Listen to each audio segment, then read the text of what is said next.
الحمد لله نحمده ونستعينه ونستغفره ونؤمن به ونتوكل عليه ونعوذ بالله من شرور أنفسنا ومن سيئات أعمالنا من يهده الله فلا مضل له ومن يضلله فلا هادي له وأشهد أن لا إله إلا الله وأشهد أن محمدا عبده ورسوله أما بعد قال تعالى أعوذ بالله من الشيطان الرجيم ألا لله الدين الخالص والذين اتخذوا من دونه أولياء ما نعبدهم إلا ليقربونا إلى الله زلفى উপস্থিত দিনী বন্ধুগণ, আল্লাহ রাব্বুল আলামিনের যাবতীয় প্রশংসা এবং প্রিয় নবী মুহাম্মদ মুস্তাফা সাল্লাল্লাহু আলাইহি ওয়াসাল্লামের প্রতি অনেক অনেক দরুদ ও সালাম বর্ষিত হোক। আল্লাহুম্মা সাল্লি আলাইহি আল্লাহুম্মা বারিক আলাইহি। বন্ধুগণ, আজকে যে বিষয়টি নিয়ে আমি আপনাদের সামনে উপস্থিত হয়েছি সেই বিষয়টির শিরোনাম বা বিষয় হচ্ছে কবর মাজারে কি হয়, বা অন্য কথায় বলতে পারেন যে কবর মাজারের সম্মান আর এ সকলের সম্মানকে কেন্দ্র করে আমরা কোথায় পৌঁছে গেছি এ সম্পর্কে কিছু আলোচনা করার ইচ্ছা করেছি ইনশাআল্লাহ। বন্ধুগণ, আমরা মুসলিম, আমাদের ধর্মের নাম ইসলাম। ইসলামের মুখ্য কিছু কথা আছে। ইসলামের একটি মৌলিক বিষয় আছে, যে মৌলিক বিষয় অন্যান্য যে কোনো ধর্মের চাইতে পৃথক, বা যে কারণে ইসলাম পৃথিবীতে এসেছে, যে উদ্দেশ্যে আল্লাহ রাব্বুল আলামিন প্রিয় নবী মুহাম্মদ মুস্তাফা সাল্লাল্লাহু আলাইহি ওয়াসাল্লামকে এই পৃথিবীতে প্রেরণ করেছেন এবং অন্যান্য নবীদেরকেও প্রেরণ করেছিলেন, সেই সকল নবীগণের দাওয়াতের মুখ্য কথা যেটা ছিল এবং প্রিয় নবী মুহাম্মদ মুস্তাফা সাল্লাল্লাহু আলাইহি ওয়াসাল্লামের দাওয়াতের মুখ্য কথা যেটি ছিল সেটি হচ্ছে আল্লাহ ব্যতীত অন্যের ইবাদত করা যাবে না, যার সংক্ষিপ্ত আরবি হচ্ছে তাওহীদ। আল্লাহ ব্যতীত অন্যের ইবাদত করা যাবে না। এই কথাই প্রিয় নবী মুহাম্মদ মুস্তাফা সাল্লাল্লাহু আলাইহি ওয়াসাল্লাম বলেছিলেন এবং মক্কার জীবনে যতদিন তিনি মানুষদেরকে দ্বীনের দাওয়াত দিয়েছেন সব সময় এই কথাটি ছিল যে তোমরা লা ইলাহা ইল্লাল্লাহ বলো। লা ইলাহা ইল্লাল্লাহ অর্থাৎ আল্লাহ ব্যতীত সত্য কোনো উপাস্য নেই, আল্লাহ ব্যতীত কোনো মাবুদ নেই। আল্লাহ ব্যতীত যখন কোনো মাবুদ নেই তো আল্লাহ ব্যতীত কারো ইবাদত করা যাবে না। এটাই হচ্ছে ইসলামের মুখ্য কথা। এইরূপ আল্লাহ রাসূল সাল্লাল্লাহু আলাইহি ওয়াসাল্লামের পূর্বে যত সব নবী এসেছেন সকলেই এই দাওয়াতই দিয়েছিলেন। আল্লাহ তাআলা কোরআনে বলেন, ওয়া মা আরসালনা মিন ক্বাবলিকা মির রাসূল ইল্লা নূহি ইলাইহি আন্নাহু লা ইলাহা ইল্লা আনা ফা'বুদুন। যে আমি তোমার পূর্বে যত সব রাসূলকে প্রেরণ করেছি আমি তাদেরকে আদেশ দেইনি, আদেশ করিনি কিন্তু এ বিষয়ে যে আল্লাহ ছাড়া সত্য কোনো উপাস্য নেই, তাই তোমরা একমাত্র আল্লাহরই ইবাদত করো, একমাত্র আমারই ইবাদত করো। সূরা আম্বিয়া 25 নম্বর আয়াত। আল্লাহ রাব্বুল আলামিন সূরা বাকারার 163 নম্বর আয়াতে বলেন, ওয়া ইলাহুকুম ইলাহুন ওয়াহিদ লা ইলাহা ইল্লা হুয়ার রাহমানুর রহিম। তোমাদের ইলাহ, তোমাদের উপাস্য হচ্ছে একজন, তিনি ব্যতীত আর কোনো উপাস্য নেই, তিনি খুবই দয়ালু, পরম করুণাময়। আল্লাহ রাব্বুল আলামিন সূরা যারিয়াতের 56 নম্বর আয়াতে বলেন, ওয়া মা খালাকতুল জিন্না ওয়াল ইনসা ইল্লা লিয়াবুদুন। আমি জিন এবং ইনসানকে সৃষ্টি করিনি কিন্তু আমার ইবাদতের উদ্দেশ্যে। অর্থাৎ জিন ও ইনসানের সৃষ্টির উদ্দেশ্য হলো আল্লাহ রাব্বুল আলামিনের ইবাদত।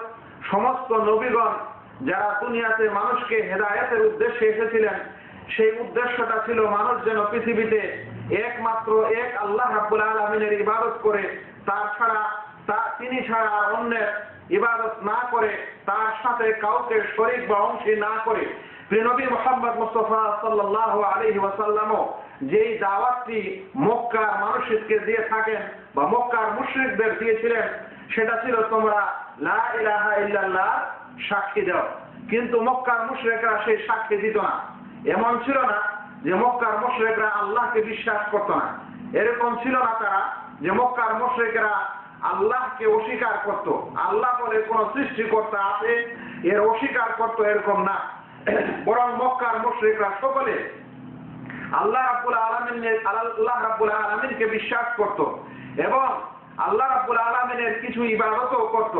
যেমন তারা কাবা শরীফের তওয়াফ করত, যেমন তারা হজের মৌসুমে হজ করত, সারা বিশ্ব থেকে সেই সময় হজ হতো এবং এই হজের মৌসুমে প্রিয় নবী মুহাম্মদ মুস্তাফা সাল্লাল্লাহু আলাইহি ওয়াসাল্লাম এই ইসলামের দাওয়াত দিতে সেই লোকদের মাঝে যেতেন, যেটা প্রমাণ করে যে মক্কার মুশরিকদের মধ্যে আল্লাহ রাব্বুল আলামিনের জন্য কিছু ইবাদত ছিল এবং সেই সকল লোকেরা আল্লাহ রাব্বুল আলামিনকে বিশ্বাস করত।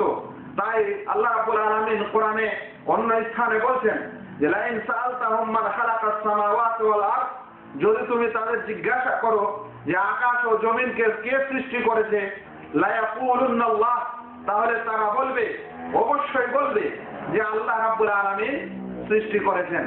তাহলে আকাশ এবং জমিনের সৃষ্টিকর্তা মক্কার মুশরিকরা আল্লাহ রাব্বুল আলামিনকে মানত, বিশ্বাস করত, সেটাই আল্লাহ তাআলা কোরআনে ঘোষণা দিয়েছেন।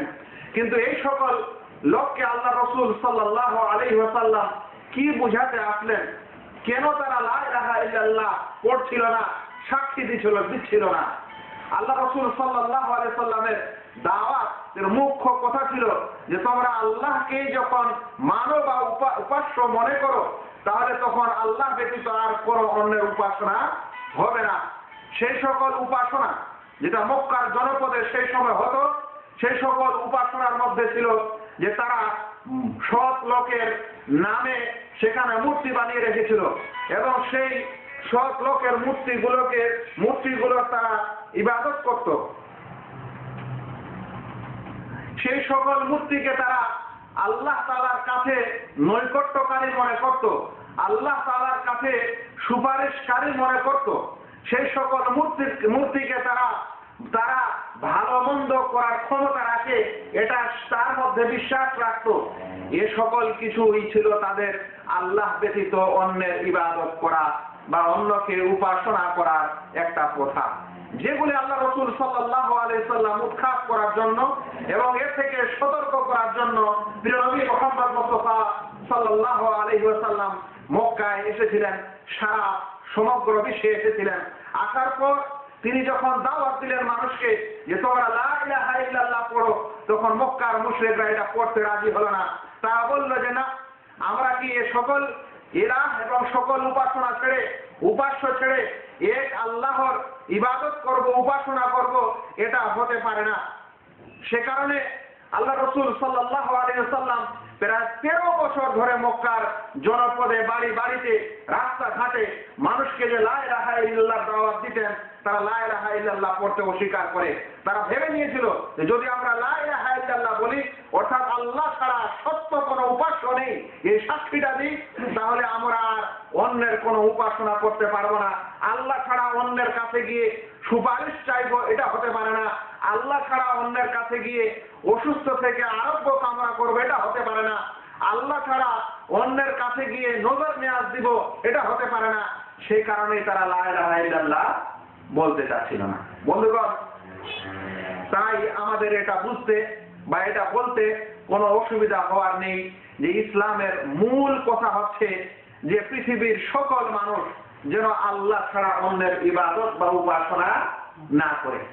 এটাই হচ্ছে আমাদের ইসলাম ধর্মের 1 নম্বর রুকুন, যেটাকে লা ইলাহা ইল্লাল্লাহ বলা হয়। এটাই হচ্ছে সকল নবীগণের দাওয়াত। যেমন একটু আগে আপনারা শুনলেন সূরা আম্বিয়ার 25 নম্বর আয়াত, আল্লাহ রাব্বুল আলামিন বলছেন ওয়া মা আরসালনা মিন ক্বাবলিকা মির রাসূল, আমি তোমার পূর্বে যত সব রাসূল প্রেরণ করেছি না কেন, আমি সকলকে আদেশ করেছি, সকলের প্রতি এটা ওহী করেছি যে আন্নাহু লা ইলাহা ইল্লা আনা, যে আমি ব্যতীত আর কোনো উপাস্য নেই, কোনো মাবুদ নেই, তাই তোমরা কেবলমাত্র আমার ইবাদত উপাসনা করো। বন্ধুগণ, এই কথায় আল্লাহ রাব্বুল আলামিন অন্য আয়াতে বলছেন সূরা নাহলের 36 নম্বর আয়াত, ওয়ালাকাদ বাআসনা ফী কুল্লি উম্মাতিন রাসূলা, আমি প্রত্যেক উম্মতে রাসূল প্রেরণ করেছি, প্রত্যেক উম্মতে রাসূল পাঠিয়েছি। কেন? ওয়ালাকাদ বাআসনা ফী কুল্লি উম্মাতিন রাসূলা আন ইবুদুল্লাহ ওয়াজতানিবুত তাগুত, তারা যেন একমাত্র আল্লাহর ইবাদত করে আর তাগুত বর্জন করে। তাগুত কি? তাগুত হচ্ছে কুল্লু মা ইউবাদু মিন দুনিল্লাহ ওয়া হুয়া রাযিন বিযালিক, প্রত্যেক ওই সকল বস্তু বা ওই সকল লোক বা ওই সকল যাদেরকে আল্লাহ ব্যতীত অন্যের উপাস্য হিসাবে মনে করা হয়, আল্লাহ ছাড়া অন্যের উপাসনা করা হয়, এরকম সকল কিছুকে কি বলা হয়? তাগুত বলা হয়। তাই পৃথিবীতে যদি কোনো মূর্তির পূজা হয় সেটা তাগুত, পৃথিবীতে যদি কোনো গাছের পূজা হয় এটা তাগুত, পৃথিবীতে যদি কোনো নবী ওলির পূজা হয় আর ওরা এই পূজা থেকে ইবাদত থেকে সন্তুষ্ট থাকে তাহলে এটা তাগুত। লা ইলাহা ইল্লাল্লাহর অর্থটার সাথে এটা মিলান যে আল্লাহ ছাড়া অন্য সত্য কোনো মাবুদ নেই, উপাস্য নেই।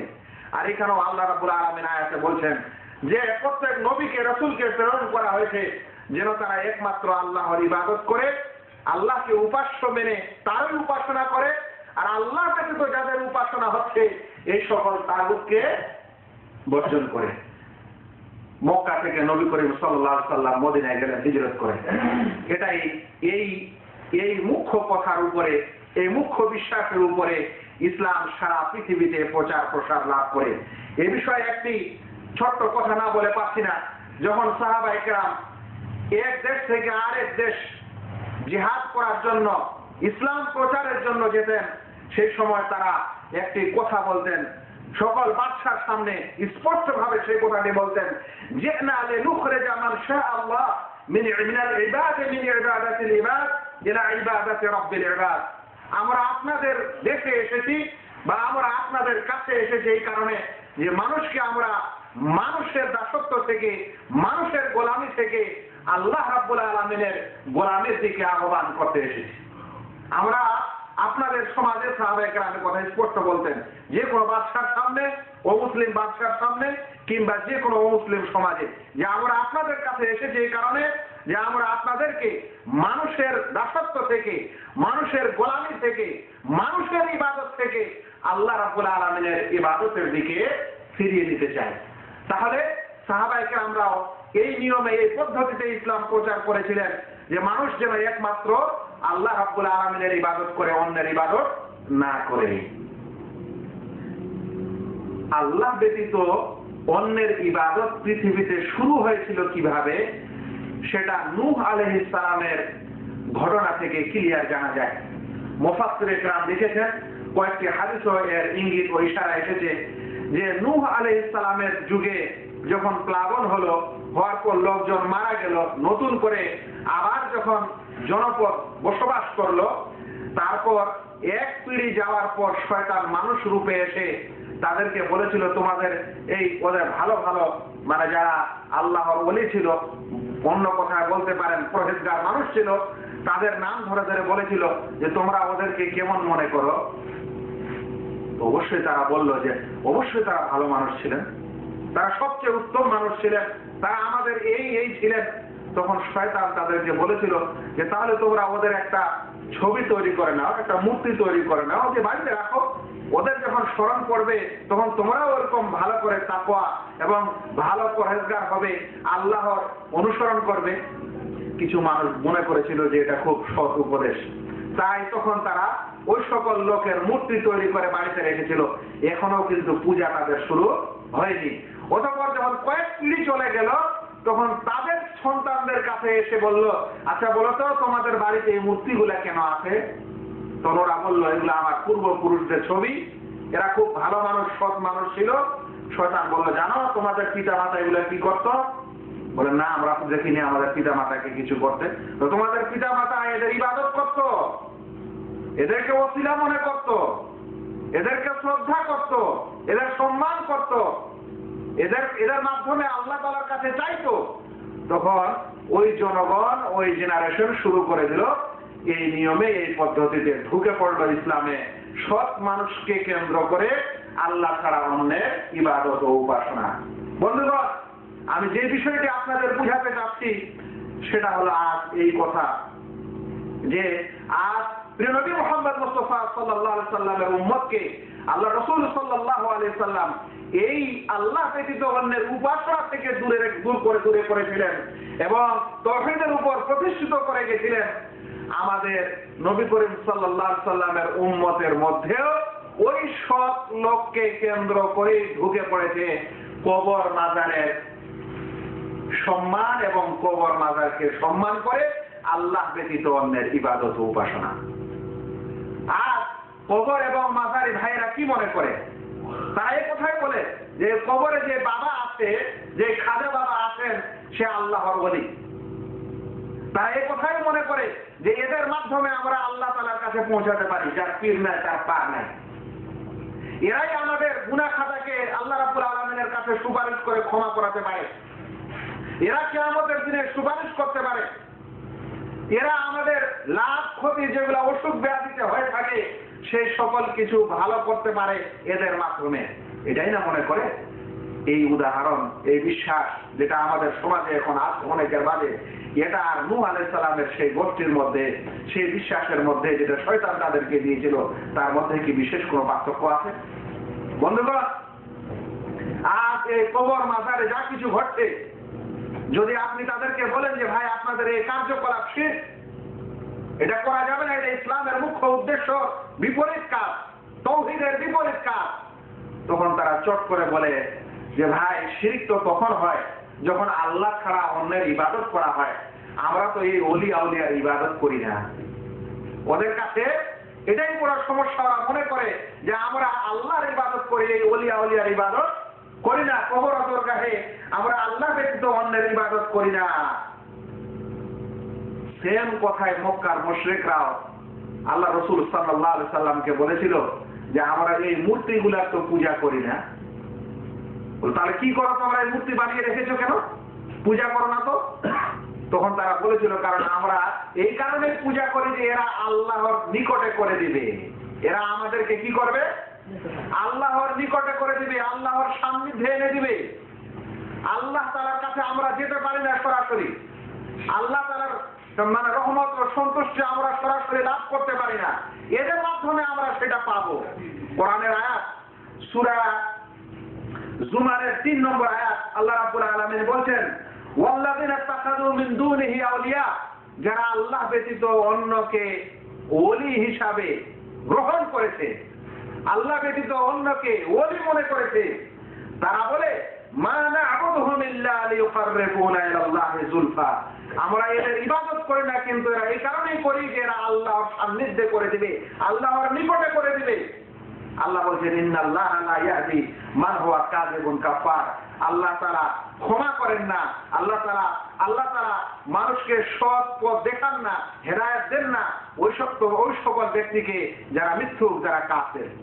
মানে যারা এটা মনে করে যে আল্লাহ আমরা এদের ইবাদত করি না কিন্তু এরা মনে করে যে আল্লাহর নিকটে করে দিবে, এটাকে আল্লাহ রাব্বুল আলামিন মিথ্যুক বলছেন, এটা কুফরি কাজ বলছেন সূরা জুমারের 3 নম্বর আয়াত। আজও যদি আমরা মূর্তি মাজার পূজারীদেরকে কথা বলি তাহলে পরে আমরা তো মাজারের পূজা করি না। কিন্তু মাজারের যদি পূজা না করো তো কি ভাবো? এটাই না ভাবো যে এই খাজা বাবারা আল্লাহ তাআলার নিকটে করে দিবে আমাদেরকে, এই খাজা বাবার মাধ্যমে আমরা আল্লাহর সন্তুষ্টি পেতে পারি, এই খাজা বাবার মাধ্যমে আমরা আল্লাহর ক্ষমা পেতে পারি। তাহলে মক্কার মুশরিকদের এই দাবি এবং দলিল আর আজকালকার কবর মাজারিদের এই দাবি এবং দলিলের মধ্যে আসলে কি কোনো পার্থক্য আছে? এটা তাদের প্রথম সংশয়। তারা বলে যে না আমরা এদের ইবাদত করি না, খাজা বাবা এবং কবরের ইবাদত করি না। সেই কথাই তারা বলেছিল মক্কার মুশরিকরা সেই যুগে যে আমরাও এদের ইবাদত করি না এই মূর্তিগুলার, কিন্তু মনে করি যে এরা আল্লাহর নিকটে করে দিবে। আজও এরা এই কথাই বলে, যারা মুসলিম নাম ধরে মুশরিক তারা এই কথাই বলে যে আমরা এই কবর মাজারের পূজা করি না কিন্তু এরা এই খাজা বাবারা আমাদেরকে আল্লাহর নিকটে করে দিবে। বন্ধুগণ, এটা প্রথম তাদের সমস্যা। আমাদের বুঝতে হবে যে মক্কার মুশরিকরা যে দাবি করেছিল সেই দাবি আজ আমাদের নবী মুহাম্মদ মুস্তাফা সাল্লাল্লাহু আলাইহি সাল্লামের উম্মতের ওই সকল লোক যারা শিরকে লিপ্ত তারা এটা করছে। শয়তান মাঝখানে এদের একটা মাথায় চক্র এবং একটা ধাঁধা লাগাই দিয়েছে এবং ভাবছে যে আমরা মূর্তির পূজা করি না আর ওরা মূর্তির পূজা করতো, তাই মনে হয় আমরা শিরক থেকে দূরে আছি। নচেত একটা মূর্তি হচ্ছে আল্লাহ ব্যতীত অন্যের ইবাদত, আর মূর্তি ছাড়া একটা কবর, মাজার, খাজা বাবা, নবী, ওলি সবই হচ্ছে আল্লাহ ছাড়া অন্যের ইবাদত। তারা দ্বিতীয় যে কথা বলে থাকে সেটা তারা বলে থাকে, মানে শয়তান তাদের মধ্যে যে সমস্যাটা ঢুকিয়েছে, বা বলতে পারেন যে ভেলকিটা তাদের মাথায় এঁকে দিয়েছে, সেটা হচ্ছে এক নম্বর যেটা বললাম, তারা মনে করে আমরা ইবাদত করি না, আসলে ওই কথাই যেটা মক্কার মুশরিকরা বলেছিল। দ্বিতীয় সমস্যা আর দ্বিতীয় ধাঁধা যেটা তাদের মাথায় আছে সেটা হলো তারা বলে যে মূর্তিরা হচ্ছে আল্লাহর শত্রু, আর আমরা যাদের এ সকল কাজ করছি দরগা ও মাজারে এরা তো আল্লাহর ওলি। মূর্তিরা হচ্ছে আল্লাহ শত্রু, আর দরগা মাজারে যেটা করছে এগুলা কি আল্লাহর ওলি। প্রথম কথা, তারা যে ওলি এটার সার্টিফিকেট কে দিয়েছে, এক নম্বর। আর যদি আল্লাহর ওলিদের সম্পর্কে এরকম ধারণা রাখা ঠিক হয় যে আমাকে আল্লাহর ওলি পার করাতে পারে, আমাকে আল্লাহর ওলি বিপদ থেকে মুক্তি দিতে পারে, আমাকে আল্লাহর ওলি যেমন করে হোক আল্লাহর কাছে ওসিলা লাগাতে পারে, আল্লাহর নিকটে করে দিতে পারে, তাহলে খ্রিস্টানরা তো কোনো মূর্তির পূজা করে না। ওরা যাদের পূজা করে বর্তমানে, যে কারণে তারা মুশরিক, তারা কার পূজা করে? ঈসা এবং মারিয়াম আলাইহিস সালাম। ঈসা আলাইহিস সালাম তো আল্লাহর নবী, তাই এই আজকালকার যুগের ওলির চাইতে কত গুণে উন্নত একজন নবীর মর্যাদা। ওইটাও তো একটা ওলি, মারিয়াম আলাইহিস সালামও তো একটা ওলি। তাহলে এদের এই পূজাটা, খ্রিস্টানদের এই সকল কার্যকলাপ তাহলে শিরক কেমন করে হবে? তাই যারা কবর মাজারের লোক এবং তারা মনে করে যে আমরা ওলির পূজা করি, আর ওরা মুসলিমরা, হিন্দুরা ওরা মূর্তির পূজা করে, তাই আমাদেরটা শিরক না। মনে রাখতে হবে যে এই যে সকল ওলির ইবাদত আর পূজা হচ্ছে তার চাইতে অনেক গুণে বড় ওলি হচ্ছে ঈসা আলাইহিস সালাম, মারিয়াম আলাইহিস সালাম। আর তাদের খ্রিস্টানরা পূজা করলে যদি শিরক হয়, খ্রিস্টানরা যদি তাদের কাছে ওই সকল আশা আকাঙ্ক্ষা করলে শিরক হয়, তাহলে একটা ওলির কাছে আশা করলেও কি হবে? শিরক হবে। কিন্তু ভাই মানুষ বুঝতে চায় না। আপনাদেরকে আমি ঈসা আলাইহিস সালাম যখন কিয়ামতের দিনে আল্লাহ রাব্বুল আলামিন তাকে বলবেন যে আনতা কুলতা লিন-নাস ইত্তাখিযুনি ওয়া উম্মি ইলাহাইন মিন দুনিল্লাহ, ঈসা তুমি কি পৃথিবীর মানুষকে বলেছিলে যে তোমরা আমি ব্যতীত তোমাকে এবং তোমার মাকে মানুষেরা উপাস্য বানিয়ে নিক? এটা কি বলেছিলে? কিয়ামতের সকল লোকের সামনে ঈসা আলাইহিস সালাম বলবেন, না আমি এরকম করিনি। এটা আমার জন্য কোশ্চেন করা উচিত হবে না যে আমি এরকম কথা বলবো। তাহলে যারা ওলি আউলিয়ার নামে উপাসনা শুরু করেছে কবর ও দরগাহের, তারা কিয়ামতের দিনে কি উত্তর দিবে? তাদের কিয়ামতের দিনে কি এই উত্তর দিতে হবে না যে তাদেরকে আল্লাহ ব্যতীত এ সকল ওলি আউলিয়ার উপাসনা শুরু করা হয়েছে, এটা কে বলেছিল? বন্ধুগণ, তাই আমরা যে বিষয়টি এতক্ষণে জানলাম সেটি হলো এই যে ইসলামের মুখ্য কথা, আসল উদ্দেশ্য হচ্ছে মানুষ আল্লাহ ব্যতীত অন্যের ইবাদত করবে না। দ্বিতীয় কথা হলো মুসলিম হওয়ার পর যে সকল মানুষ কবর ও দরগাহকে সম্মান করতে গিয়ে ওখানে যে সকল কার্যকলাপ করে সেগুলো শিরক, তার ব্যাখ্যাটা আমি একটু আগে দিব। কিন্তু তাদের দুটি যে গলত ধারণা আছে, এক নম্বর গলত ধারণা হলো তারা মনে করে আমরা এদের ইবাদত করি না। তো ইবাদত করো না তো কি ভাবো ভাই? তো বলে এরা আমাদের অসুখে আরোগ্য দিতে পারে, এরা আল্লাহ তাআলার কাছে ওসিলা লাগাতে পারে, আল্লাহর কাছে সুপারিশ করে দিতে পারে, নৈকট্য লাভ করাতে পারে। তাই এগুলো ইবাদত না, এগুলো হচ্ছে পীরদেরকে ধরার একটা পদ্ধতি। আমরা বলবো এটাই ছিল শিরক মক্কার মুশরিকদের। মক্কার মুশরিকরা এই কথাও বলেছিল, তারা এটা বলেনি যে আমরা আল্লাহকে বিশ্বাস করি না, তারা আল্লাহকে বিশ্বাস করত। করার পর তারা মূর্তিদের সম্পর্কে এরকম ধারণা রেখেছিল, যেটা কবরবাসীরা, কবর ও মাজারিরা এই ধারণা রাখে। আর দ্বিতীয় সন্দেহ যেটা তাদের মাথায় আছে, তারা মনে করে মূর্তিরা হচ্ছে আল্লাহর শত্রু আর ওলিরা হচ্ছে আল্লাহর বন্ধু, সেই কারণে আল্লাহর বন্ধুদের জন্য এগুলো করলে কোনো ক্ষতি নেই বা কোনো গুনাহ নেই।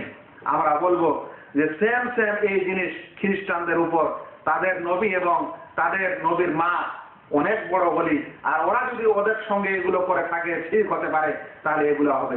মনে রাখবেন মক্কার জনপদে যে সকল মূর্তি ছিল, সেই মূর্তিরাও নূহ আলাইহিস সালামের কওমের সৎ মানুষের প্রতিচ্ছবি ছিল। বুখারী শরীফে এই আয়াতের তাফসীর লা তাদারুন্না ওয়াদ্দান ওয়ালা সুওয়ান ওয়ালা ইয়াগুসা ওয়ালা ইয়াউকা ওয়ালা নাসরা। এই যে আয়াত, এই আয়াতের তাফসীর বুখারী শরীফের কিতাবুত তাফসীরে এই আয়াতের তাফসীরে ইবনে আব্বাস রাদিয়াল্লাহু তাআলা আনহুর উক্তি নোট করা হয়েছে। তিনি বলেছেন এই সকল ওয়াদ, সুয়া, ইয়াগুস, ইয়াউক এগুলা নূহ আলাইহিস সালামের গোত্রের সৎ লোকের নাম। তারা যখন মারা যায় ধীরে ধীরে তাদের নামে এরকম মূর্তি তৈরি হয়। তাই এটা যেন মনে না করা হয় যে আমরা যাদের ইবাদত করছি তারা হচ্ছে আল্লাহর ওলি। আল্লাহর ওলি হোক আর শয়তান হোক, মানুষ হোক আর গরু ছাগল হোক, আল্লাহ ছাড়া অন্যের ইবাদত হওয়াটাই শিরক। আল্লাহ ছাড়া অন্যের ইবাদত হওয়া শিরক। আমরা এই দুটি পয়েন্ট জানার পর একটি উদাহরণ জানতে চাই বন্ধুগণ, যে আজকালকার যুগে আমাদের সমাজে কবরস্থানে বা কবরে আর মাজারে ও দরগাহে যেগুলো হয় সেটা শিরক না শিরক নয়, কিভাবে বুঝবেন? এই জন্য একটি স্পষ্ট উদাহরণ আমি আপনাদের সামনে পেশ করতে চাই, এটা বাস্তবতা পেশ করতে চাই। বলেন তো, যারা দরগা ও